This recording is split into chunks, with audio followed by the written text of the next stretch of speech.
3 নম্বর যে concentration term সেটা হচ্ছে মোলারিটি ক্যাপিটাল এম। ঠিক আছে, খুবই সিম্পল। সেখানে বাবু কি বলেছিলাম যে 1 লিটার দ্রবণে, এটা যদি 1 লিটার গ্লাস হয়, 1 লিটার দ্রবণে যত গ্রাম তুল্যাঙ্ক দ্রাব্য বলেছিলাম, যত গ্রাম তুল্যাঙ্ক দ্রাব্য বলেছিলাম।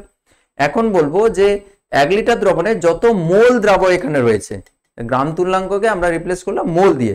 যদি 2 মোল থাকে তখন হচ্ছে ওর মোলারিটি 2 হবে, 2 ব্র্যাকেটে ক্যাপিটাল এম লিখে দেবো।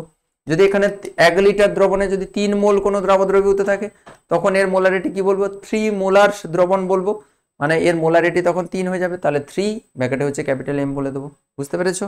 তো এটাই আর কি, যে 1 লিটারে তাহলে প্রতি লিটারে বা 1000 ml বা 1000 সিসি সেন্টিমিটার কিউবে যত দ্রাব্য দ্রবীভূত, যত মোল দ্রাব্য দ্রবীভূত থাকবে সেটা হচ্ছে ওর মোলারিটি।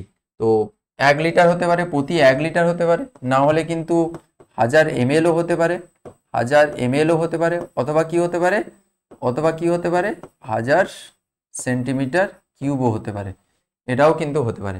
তাহলে 1000 ml বা 1 লিটার বা হচ্ছে 1000 সিসিতে সেন্টিমিটার কিউবে যত মোল দ্রাব্য পদার্থ দ্রবীভূত থাকে সেটাই হচ্ছে দ্রবণের কি মোলারিটি। ঠিক আছে, তো এর ইউনিটটা কি হবে, প্রতি লিটারে যত মোল দ্রবীভূত রয়েছে, প্রতির জন্য আমরা কি করি, প্রতির জন্য প্রতি লিটারে মানে নিচে লিটার থাকবে, উপরে যেই মোলটা থাকে সেই লিটার, সেই মোলটা থাকবে। তাহলে মোল পার লিটার বা মোল লিটার ইনভার্স, তাই না? প্রতি লিটারে মানে লিটারটা ইনভার্সে থাকবে, আর যত মোল দ্রবীভূত থাকে, ব্যাপারটা বুঝতে পারছো নিশ্চয়ই। তাহলে মোল পার লিটার বা মোল ডিএম টু দি পাওয়ার -3, এক্ষুনি বলেছি আমরা যে 1 লিটার মানে হচ্ছে 1 ডিএম কিউব।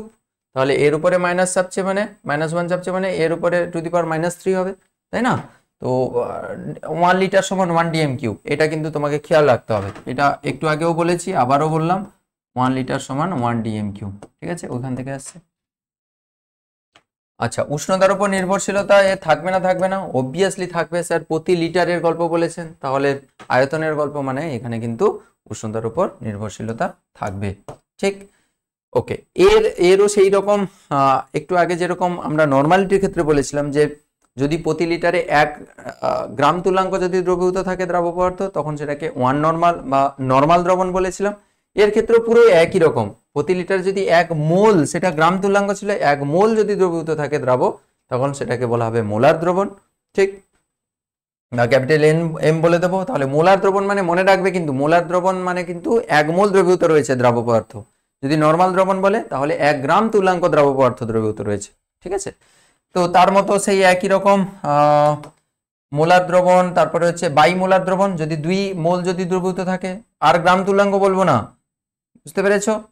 এটা মোল দ্রবীভূত রয়েছে তাই বাই মোলার বলবো। যদি 2 গ্রাম তুল্যাঙ্ক বলতাম তাহলে এটা বাই নর্মাল হয়ে যেত, তখন 2n হয়ে যেত। কিন্তু এখানে 2 মোল রয়েছে তাই বাই মোলার, মানে 2m, 2 million subscriber. Half molar, half মোল যদি দ্রবীভূত থাকে তখন সেটাকে বলা হবে সেমি মোলার। 2 মিলিয়ন সাবস্ক্রাইবার एक दिन आएगा, एक दिन आएगा, ऐसा भी होगा। 2 मिलियन सब्सक्राइबर मेरे पास, हमारे पास, मंगमिस्ट्री के पास। কবে হবে জানি না, তোমরা সেদিন হয়তো এই ভিডিওটা হয়তো আমরা বের করবো, সেদিন দেখাবো।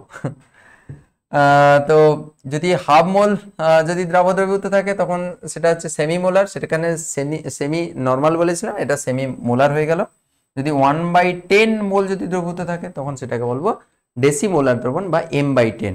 সব জেনে রাখতে হবে, সেখানে n ছিল, এখানে জাস্ট m করে দেওয়া হয়েছে, আর সব একই, সেমি মোলার, ডেসিমোলার, মোলার, আর হচ্ছে বাইমোলার।